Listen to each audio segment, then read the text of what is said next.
What's up, Mhm. guys? I'm back with an interview in English, since today we're going to talk about how futsal can help footballers in their development with an expert in the field, Pedro Santos, who's the coach of Futsal Minerva's first team, the best there is in Switzerland, actually. And since the Young Boys, or eBay, the football club of the Swiss capital, have a quite unique partnership with Minerva, Pedro also gives futsal training sessions to their U12s, U13s, and U14s in the winter. So, Pedro, I'm very excited to have you on the channel here. How are you doing first?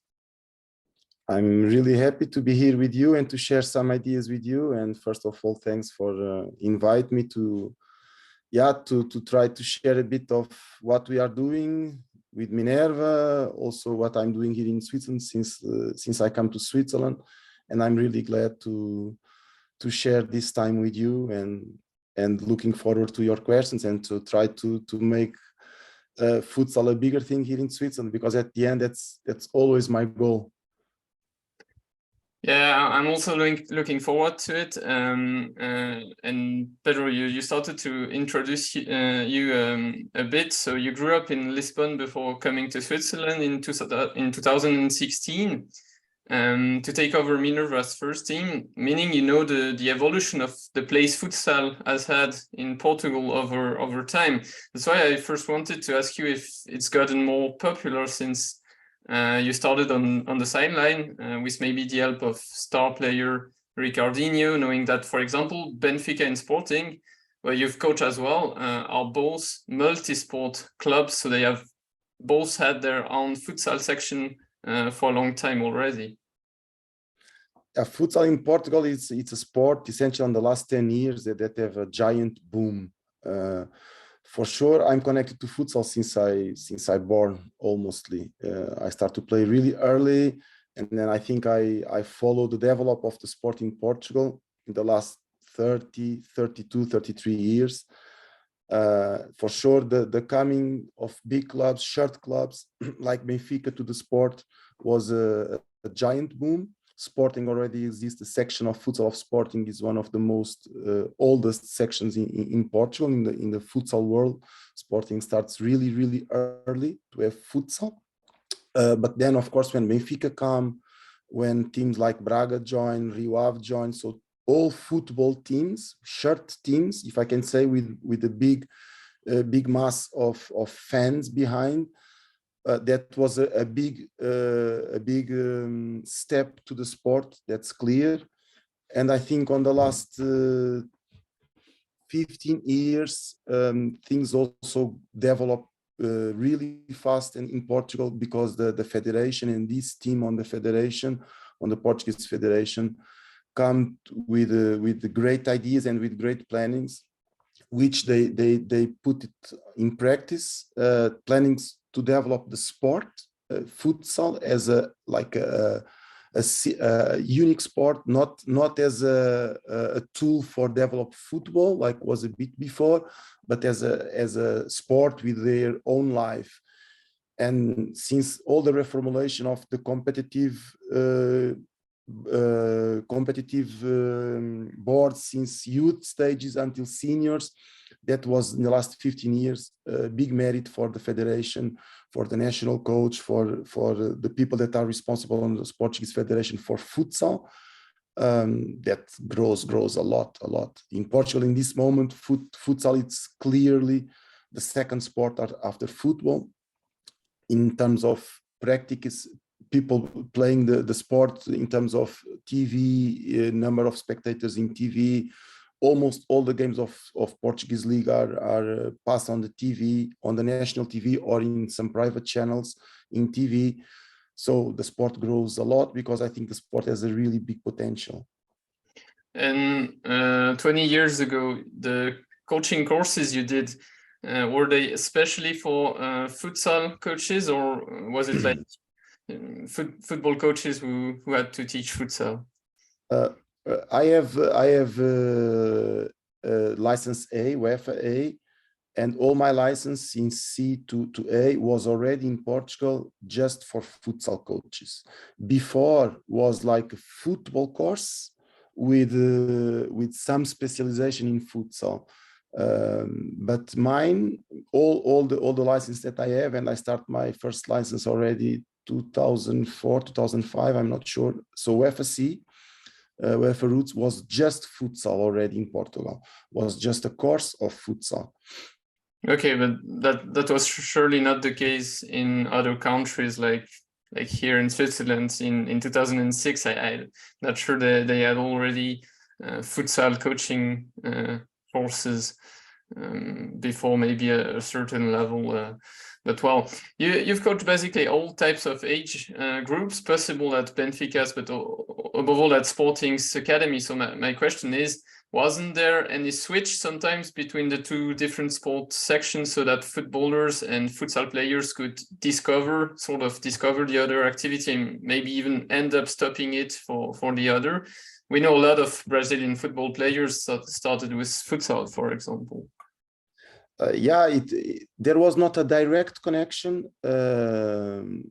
because we work in separate places. So Benfica has their own academy in the south part of Lisbon, Sporting also, and futsal is based near the stadium, near the big facilities. So we were not close in terms of distance, but in fact we had some exchanges in terms of players. So if a player that was playing football would like to try to come futsal, and if the people of Sporting or Benfica would understand that this player don't have the pleasure to play football and he would like to try futsal, then he come to futsal, and the opposite was also working. We have cases on both directions. So for example, I can tell that Gelson Martins plays now at Monaco in football, and he was international for Portugal, plays in Sporting first team.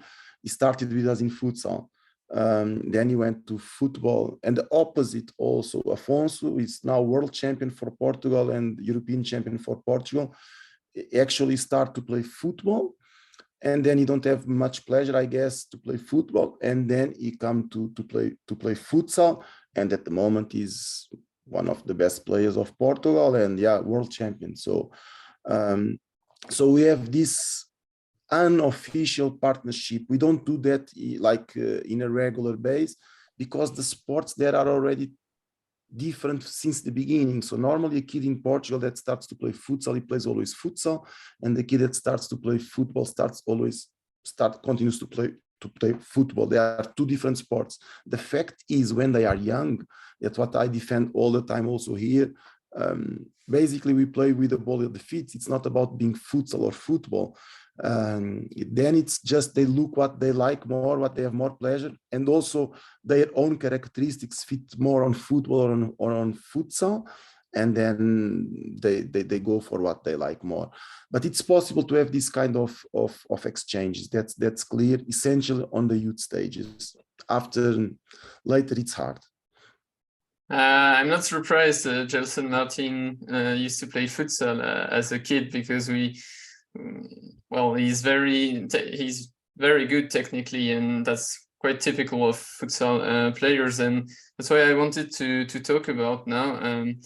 So the topic, why futsal can be so helpful for footballers, and above all at early ages, as you mentioned, since that's what many famous players affirmed. I put a link in the description so that you can find all the quotes I'm referring to. But basically, the environment is the reason, because one can benefit from the differences there are with a normal football pitch. So I suggest we talk about them one by one. How does the size of the pitch and the number of players, which both are smaller but not proportionally, affect the game for footballers? Yeah, that's a long discussion that I have here in Switzerland, and I fight for that all the time. I think the best way to learn to play football, futsal, whatever, to play with the ball on the feet, it's to play and to enjoy it. And when we are children, to play on the street, like so, street soccer, if I can say it like that, not football, not futsal. And I think what I believe it's that futsal, it's much more closer to street soccer than football itself, because we play in a smaller space, and it's obvious if you play in a smaller place, in a smaller pitch, that you will touch more times in the ball, that you will have more interactions with the ball, that we will also have more interactions without the ball, because the size of the pitch is so small, the goals are so near to each other, that the danger is to score a goal or to suffer a goal is always present. So all the decisions that you have in the game, having the ball or not having the ball, will probably finish in goal or on a goal opportunity. It's like street soccer. When they play on the street, the games finish 30 to 27, for example, after 30 minutes, because the size is small.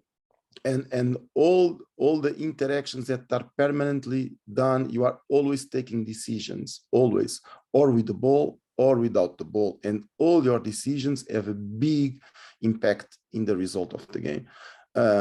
And of course, when you are children, you don't think on these things, but you are permanently working your brain and adapting your brain to all these things.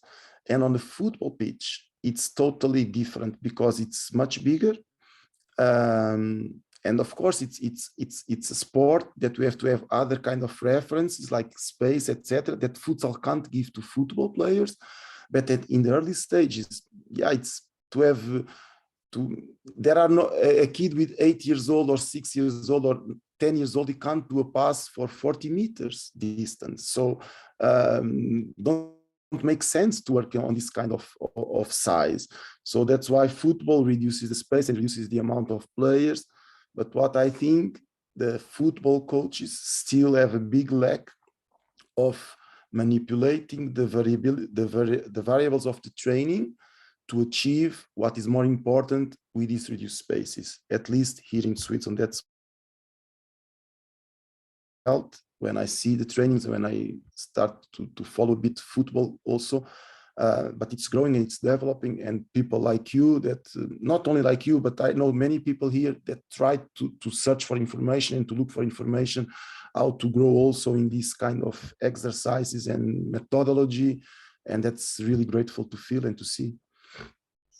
Yeah, and you told in a video you made for the Berner Young Boys that in futsal players have 80 square meters. Yeah, each player has 80 square meters of space instead of 2,000 200 on a football pitch. So it means, well, less time because you're always put under pressure, as you said, and therefore you need to offer solutions for the player who has the ball, and it means you experience a greater variety of situations because of the more frequent switches of position, because you always have to move as well. But then we have the second difference. Well, it's not that big of difference, but the pitch surface is also different as well. Even if that's not that big of a deal nowadays, since many pitches are artificial and therefore not as bumpy as it used to be in some cases, but the game might still be a bit faster indoor because of the smooth floor there is. But I think it's rather a detail compared to the impact true futsal balls can have. So what are the differences with the ball for outside, and what are their consequences, Pedro? Yeah, I think that the biggest difference of all, it's the size of the pitch and the square meters per player. For me, that's the bigger difference between the sports. If you do an analogy for the number of players that plays in football, if we do the analogy for football pitch size, normally 100 per 60 for 60 meters, we would play a game of 35 versus 35. In a football pitch, if you do the analogy in terms of numbers, of course you can't play 35 versus 35, don't make any sense. But in fact, 5 against 5, it's the same if we would play 35 against 35 in the football pitch, and 5 against 5 makes all the sense. And that's therefore that they have what I said before: much contact, much decisions, etc., etc. Of course, the pitch, the surface of the pitch have also some impact on the game. That's clear, because it's different, it's faster, it's more controllable, the control of the ball. And sure, the characteristics of the ball have also some impact on the game. So the ball is smaller, the ball is heavier, so it don't jump so much. And because of that, the ball is always also more near to the body of the player, and it's more controllable ball also. And yeah, football ball jumps more. You have less time the ball in contact with your feet than in a football ball. Then you are always developing a bit more the technical resources. So I would say that it's not correct, but I can say it like this: futsal, it's expertise sport to play the ball with the feet in terms of technique. We develop much more technique. We are a bit poor in terms of tactics, okay, because we play with less people. And of course, if you play with less people, you have less things to control, because in 11 against 11, you have to control 11 opponents, 10 teammates, the notion of the space. In futsal, we don't have this. I don't want to say that football is poor in terms of tactics, because it's not, but in a global image, I would say it like that. Futsal, it's richer in terms of technique things, and it's a bit poor in terms of tactical aspects of the game. Well, you mentioned as well that the fact the ball is less bouncy means it stays more on the ground, which is very interesting for children and youth football, because we know heading the ball should be avoided until a certain age, and sometimes there are also phases in the game that are just a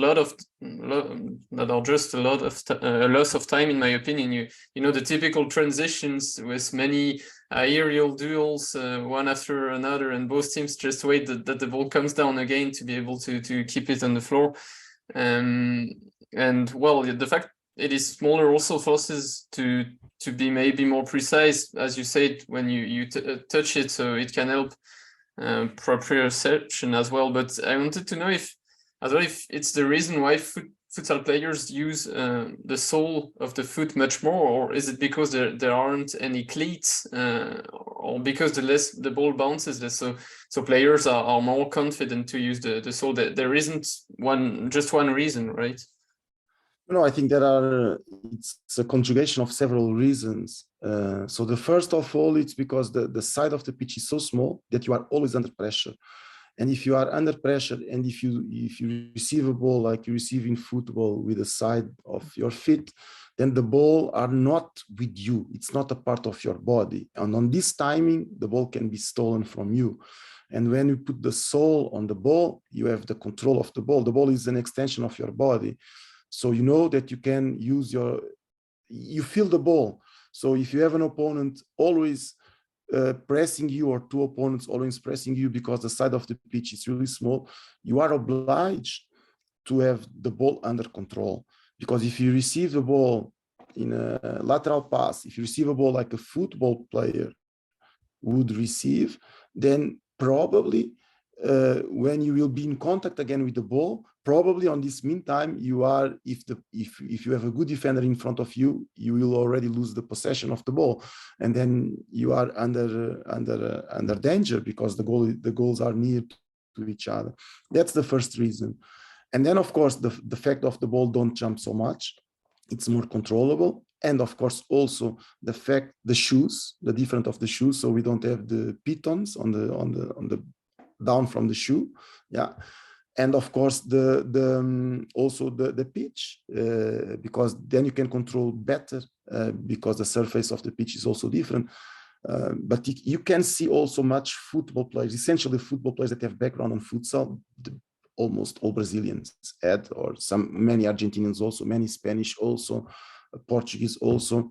You see that in many moments of the game, a reception with the sole of the feet can disbalance an opponent by just using your body controlling the ball with the sole, and that comes from futsal or from street soccer, totally, because you don't develop this kind of skills working outside since you are a child, because I know many kids that play just football and they don't have this kind of ability because they don't need to work it if they just play football. But when you play futsal, you automatically have the need to control it like that, and then you will develop, your brain will be prepared to find other solutions. Yeah, that's So perfect answer. Yeah, I think it's a mix. Sorry, I think it's a mix of several factors that oblige you to control the ball with the soul. Yeah, but you're right to insist on the fact that you need to play futsal in order to start using the soul. Before you just won't learn. You just won't start using the soul of the foot if you don't play futsal, because you're not forced to use it as you say. So that's why I think it's important as well to play some futsal. Of course, rather in early ages of your development. But there's still a last difference to talk about, since not only the pitch and the ball are smaller in futsal, but the goals too. So of course shots need to be more precise, at least when on 1v1 against the keeper. And talking about the keeper role, what can they learn or practice maybe more inside maybe more inside than outside? For the really the expertise of goalkeeper training, it's not my expertise area. But when I see some goalkeepers, modern goalkeepers in football, I think they have much now more technique of futsal goalkeepers. So they stand much more up. They don't go so much on the floor in lateral positions. And I think the notion of defending the space and using the body to close as much possible the goal, it's more developed in futsal goalkeepers than in football, because in football the goals are so big that independent of your working, it's always much space free to finalize.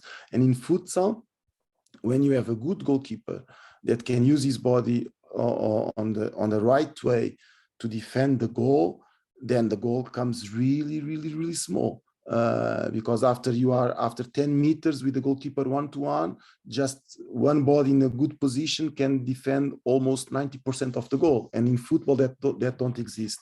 But what I see now in many goalkeepers football, the way that they approach the 1-against-1 situation, it's much more close to futsal goalkeepers. And in futsal goalkeepers, we have different schools. We have the Spanish school, we have the Brazilian school. They are totally different techniques of defending the goal, but both efficient. And you can take, I can't say if one is better than the other. They are different, but in fact they are both efficient because both allow to close much space of the goal.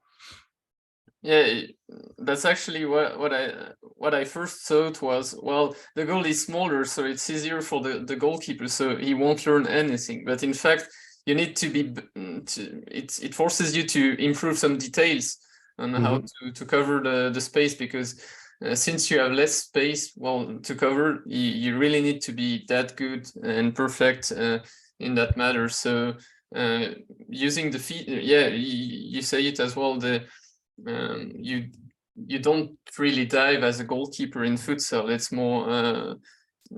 more about using the feet, and that's also something that they can learn from futsal. And now we mentioned the many advantages playing futsal can have for football. So I'd like to ask you, in your opinion, well, what age groups can most benefit from futsal sessions? Because we all know the older you become, the more you need to master 11-against-11 tactics, as you said before, and there's also surely sort of an age limit for young futsal players to switch to football, since you also need to sprint to see further away. Keepers need, well, to dive as well to defend a much bigger goal. So you see what I mean? You Yeah, I totally understand you. In my opinion, yeah, we don't have a fixed goal to say if it's until this age or until this age. In my opinion, the transition can be done if you play until juniors D, so under 13, under 14. After that will be really hard.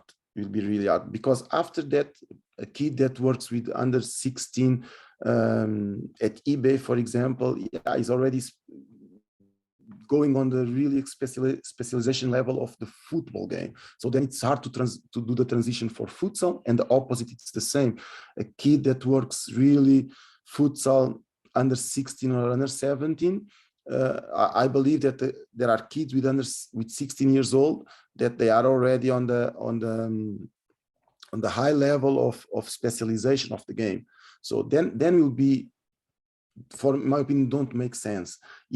I can't say that will be not one exception or two exceptions that can exist, but the majority of in my opinion, the majority of the kids could do the transition if they play, for example, futsal until under 13, under 14, and then go to football. Also because of their biological development in terms of strength, in terms of power, in terms of all the adaptations that they need for the football game that they don't need for the futsal game, because in terms of physiological resources, they are two different games. But until these ages, there are not 11 against 11. They play 9 against 9 or 7 against 7. So the game is a bit more similar.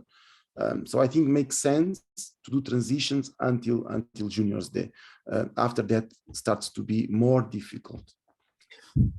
And well, that doesn't mean we just can't play futsal anymore once we are older. From time to time, it can be good as well to play some futsal. I mean, not all training sessions have to be around mastering 11 against 11 tactics. So it's possible. That's clear. When I see, and I like to follow some football coaches that I admire, like the teams of them play. I'm a huge fan of Pep Guardiola, huge. Not because the way he communicates, nothing because of that, but just because they play futsal inside the football pitch. And I like to see, and I like to search when, you can find some things in YouTube, etc. The exercises that he produces to coach high-level football teams like Barcelona, Bayern Munich, now Manchester City, they are so similar to the work that we do in futsal, and that shows to me, okay, so I think this guy is on the right direction, because in fact many part of his trainings are about reducing spaces, decision takeover, short-sided games with really short spaces. And then, of course, he has the notion of the space that we don't work. He has to work that also on top of that. But the biggest part of the game of a coach like Pep Guardiola, it's much similar to what we do in futsal. Reduced spaces, simple tables, triangles, always supports near to each other. And I love to see, because when I check some exercise that you do, and I say, we do the same in futsal. So even in a high specialization level of futsal, I think futsal can contribute. That's what I really believe. And that's the fact. In 20 years ago, we have many futsal coaches that, to look information, they go to the football trainings, and now it's a bit the opposite. In Sporting, one of the football coaches that was now at Sporting the last years, he come to the futsal trainings to have some new ideas how to work in reduced spaces.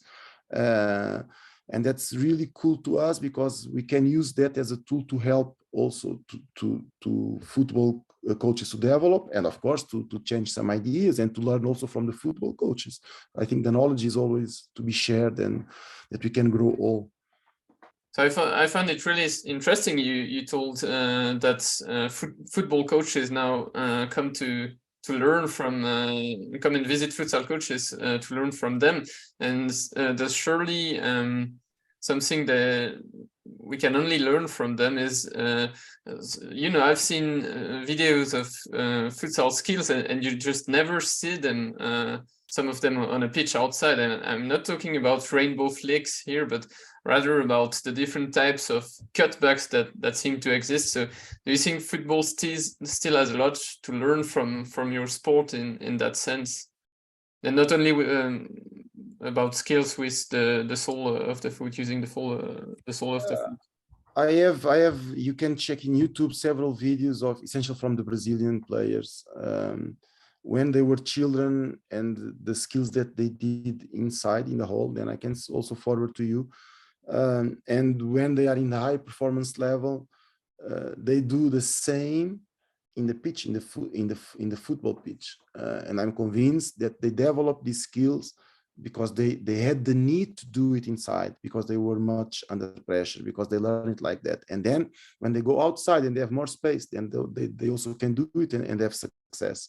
I have examples of Neymar, of Ronaldinho, of Ronaldo Fenomeno, of João Coutinho, because all of them starts to play futsal, also from Iniesta. The way that Iniesta passes and controls the ball and etc., that's totally a futsal player, because he starts to play futsal. So I think we don't have nothing to teach in that terms to football coaches, or yeah, I think the players have the need, when they play futsal, to find other strategies to succeed. If just imagine this: if you have a kid playing in the grass here in Switzerland, we have fantastic pitches all over Switzerland. If he goes on the floor, it's comfortable. But if you play on outside in street soccer, if you play on the Alcatraz, on the earth, or not on grass, if you go on the floor, you get hurt. And then your brain starts to find solutions. So I can't go on the floor. I have to dribble using Jenga, but I can't go on the floor, because if I go on the floor, I will have pain. And the same goes a bit on futsal. And on football, not. But there are so many things. Ajax Amsterdam, they put their kids on the street to play football in street soccer, because they know that the brain of the kids will promote some adaptations that playing in the grass will not be possible to do. And that's not futsal can teach football nothing. No, it's what football can take from futsal. That's the fact. Yeah, you can't tackle unless you want to get hurt. So you need to anticipate, as you say. A defender just can't say, well, let's see, and I'm faster, I'm going to tackle him afterwards. No, I really have to be focused to intercept the ball first.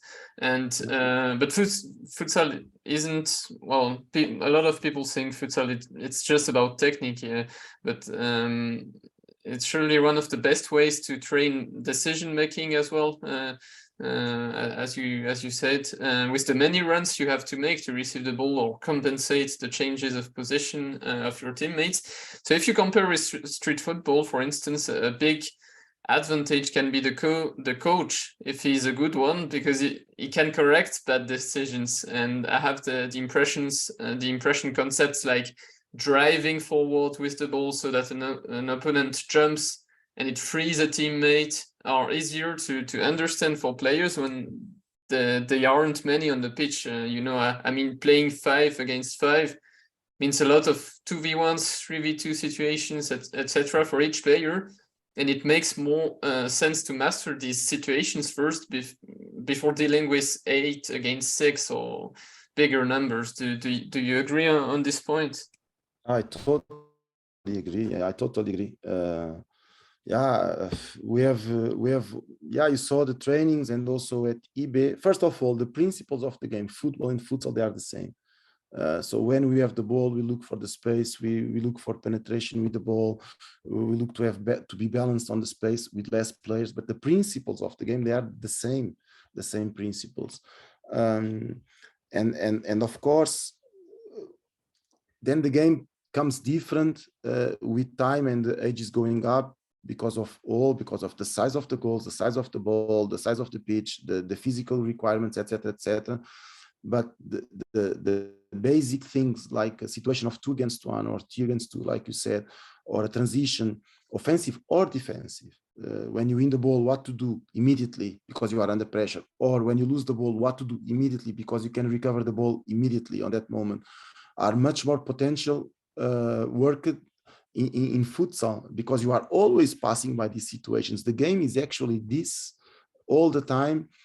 Organized attack 4 against 4, but if a guy loses the ball, if a player loses the ball, you have immediate transition, and probably on that transition you have a superiority of 1 against goalkeeper, or 2 against 1, or 1 against 1, much situation of 1 against 1, and these things are the same, but it's so much easier to explain. I feel this with DB players, with U12, U13, with 14, they get so much clear in their brains how to defend a situation of 2 against 1 in the futsal pitch, because it's much more obvious.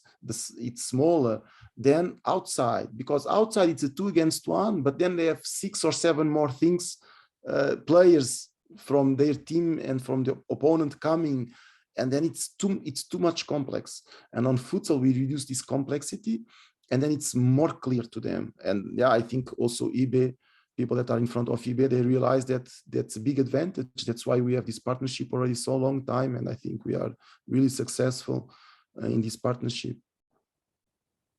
Yeah, and a last topic for you, Pedro. I came to watch some of these training sessions you give for eBay's academy players, and the first one was with the under 12 team. Well, I told you directly afterwards that it was the best training session I had seen so far, because it was perfectly adapted to their age group.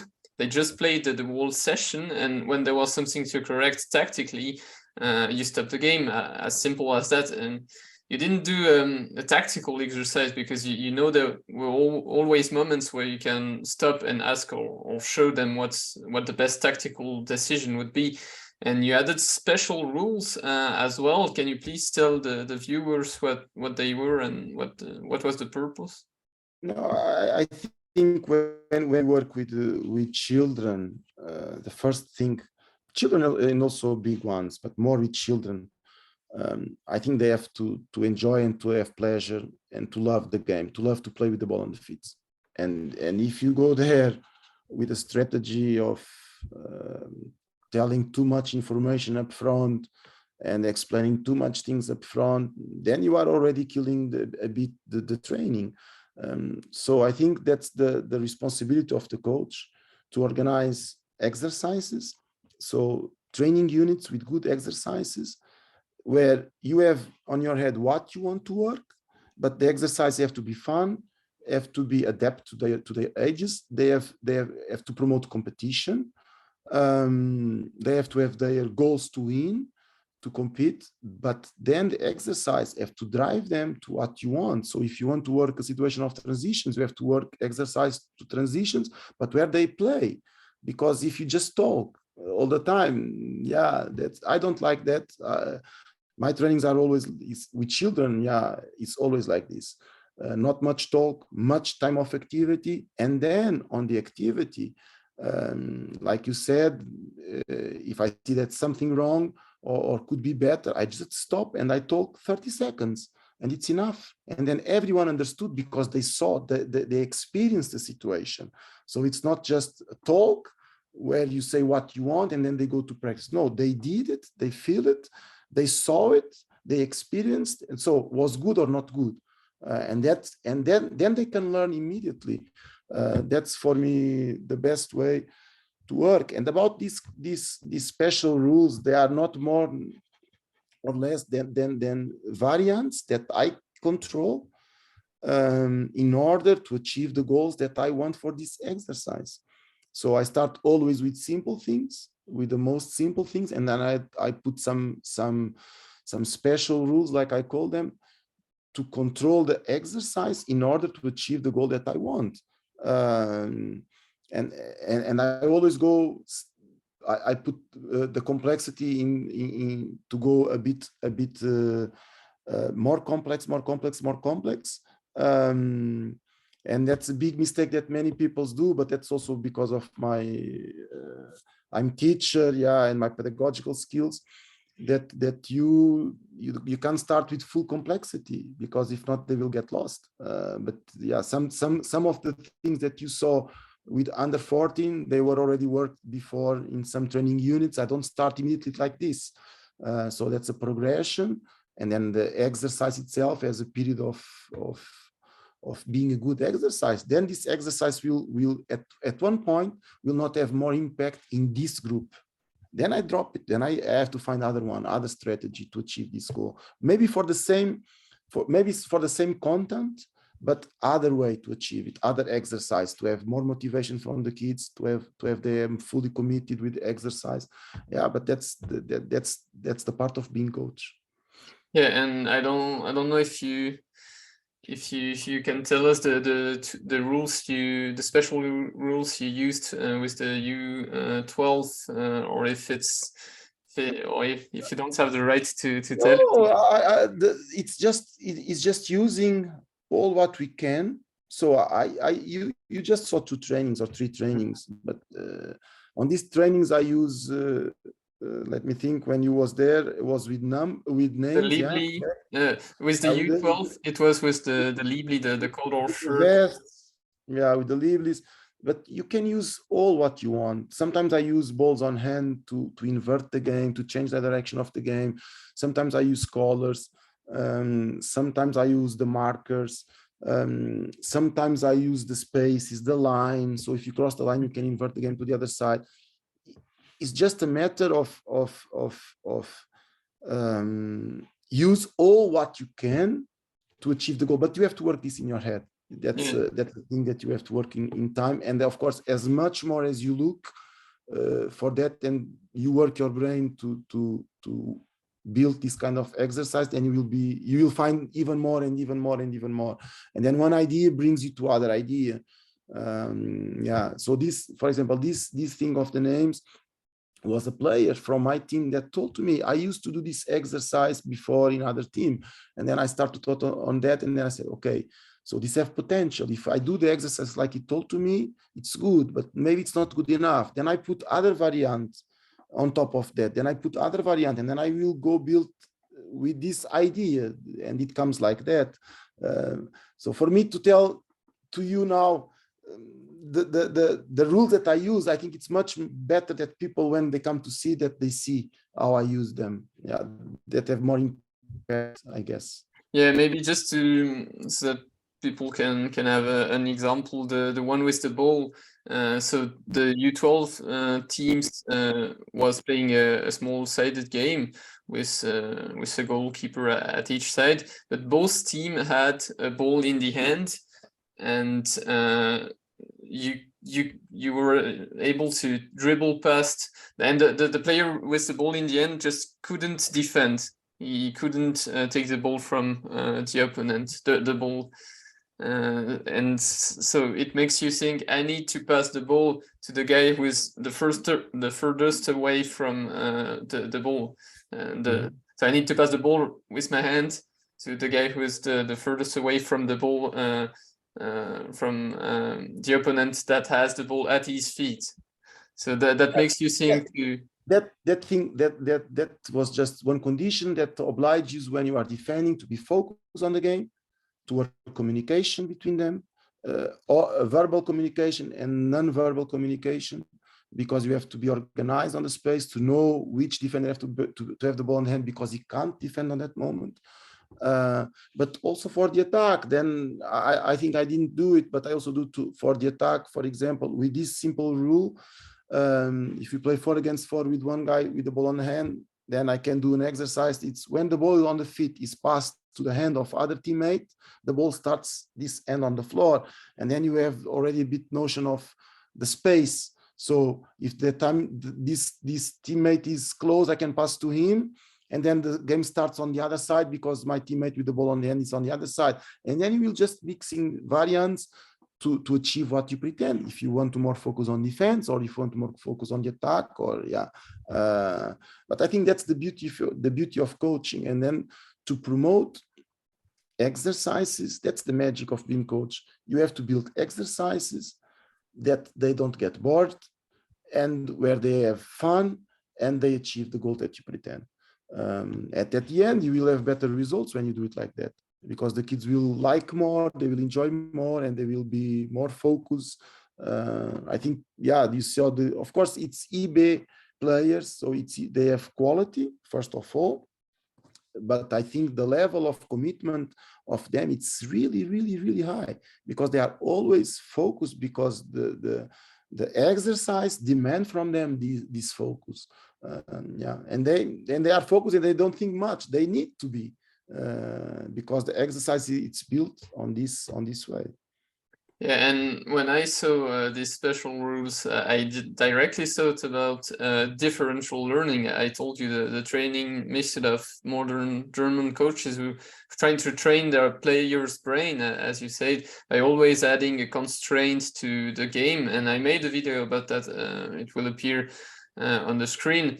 But I wanted to know if you just told before a player you had gave you an idea with the rule of the name, but did you learn all that in your futsal coaching courses? Or, well, you said as well that you used to be a teacher, so you learn a lot. You learn this progression of adding a stress, of having evolution every week. But is it something you learn as well at your futsal coaching courses in Portugal, or is it rather the fruit of your own research, your own experience as well? I think it's a mix of everything. Of course, the fact of being coach give me some pedagogical notions of how to have more impact in children's behavior and then also learning process, etc. That's a big advantage for sure. Then for sure I also learn in the courses that I did. Essentially, the UEFA A course was a really good course I did with some of the best coaches in Portugal. Yeah, they're now almost all coaches in first league. And of course, also the experience as a coach that I had in different clubs. And I had the luck to be in big clubs. Okay, I started in a smaller club, but a good club with good coaches also in the other teams. And then, of course, being in big clubs like Sporting and Benfica and having the opportunity to see and to experience the work of some of the best coaches in the world. And of course, that also opened my horizons to understand the game and to learn the game, and then looking for formations also, because I try to do always some formations. Now more online, because here futsal formations don't exist. I have to look for them online. But I always say the bigger impact that I had in my life as a coach was when I passed by the second time in Sporting, and when I had the opportunity to work with Nuno Dias. Nuno Dias is the actual coach of Sporting. He's at the moment the best coach in the world. He won the last year award of the best coach in the world. And the way that he thinks the game, and the way that with him I discover the power of the training unit, the exercise itself. And then with him I discover how to really work during the week to put in practice on the weekend. With him I saw, okay, the guys play like this because they worked really like this, and I makes all the sense. And then with him I open a lot my horizons, and I'm always grateful to him, because it's also because of him that I'm here in Switzerland at this moment. But yeah, it's a bit of mix of everything, of your inner desire to grow and to develop, essentially that.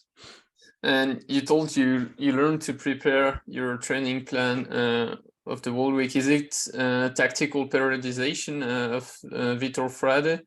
We know football coach, Portuguese football coaches. Well, they all tell, well, I learned a lot from Vitor Frade, and how to prepare my training sessions, how to plan it with tactical periodization, the method of Vitofrad. Yeah. When I work with kids, when I was trainer coach of youth, I always do meso plans. So I don't work based on a micro plan, a weekly plan. I always work in a meso period, so 1-2 months, where I define the contents, the tactical contents, the technical contents, which I want to work independent of the opponents, because they are learning the game. So for me, if I will play against this opponent, it's not so important to adapt my attack to this defense. What I want is that they learn the game. They have so much things to learn. So I work in meso plans, and I define the contents up front. So to this period of time, we will work. For example, we'll put the focus on defensive approach of inferiorities 3 against 2 and 2 against 1, for example. And I work 2 months this situation. And then after I do a reflection and analyze, I say, okay, that's fine. That's already done. So we pass to other situation, to other content. But this is with youth players. With seniors, not. With seniors, I don't have this periodization, tactical periodization in so long term. I work week by week, and I put much of. I try to adapt the weekly plan based on our opponent, essentially on the second round of the championship. So first round of the championship, I put more the focus on us, essentially on what I think is not so good. And then on the second round of the championship, I put, of course, the focus on us, but trying to adapt to what I expect the others will do on the game. And sometimes I have this problem that I still have senior players that I say, yeah, for this player would be better that I would a periodization like I did for children, for youth stages, because I know that he will grow more. But yeah, I'm working with seniors, so at the end of the day, that's my life depend on this. The results are, yeah, when you are coach, semi-professional, professional coach, you depend on the results. And yeah, and we have to achieve the results. And I'm here, and Minerva bring me here for sure, not to just to develop players, but also to win titles. And yeah, we are a bit, how I say, Under we have to pressure. go on this. Yeah, we have to go in this direction. Yeah, that's clear. But when I work with children, yeah, and I had the opportunity to work with Sporting and win so much titles at Sporting, youth titles, because they have much more quality than the others also. But I do the periodization in a different way. Yeah. Okay. Well, thank you very much for your time and answers, Pedro. I hope to see you soon, and I wish you all the best for the rest of the season. Thank you so much, Maxim, and hope to see you soon also. And good luck to you and to your progression also as coach. Thank you so much. Thank you. Bye. Ciao.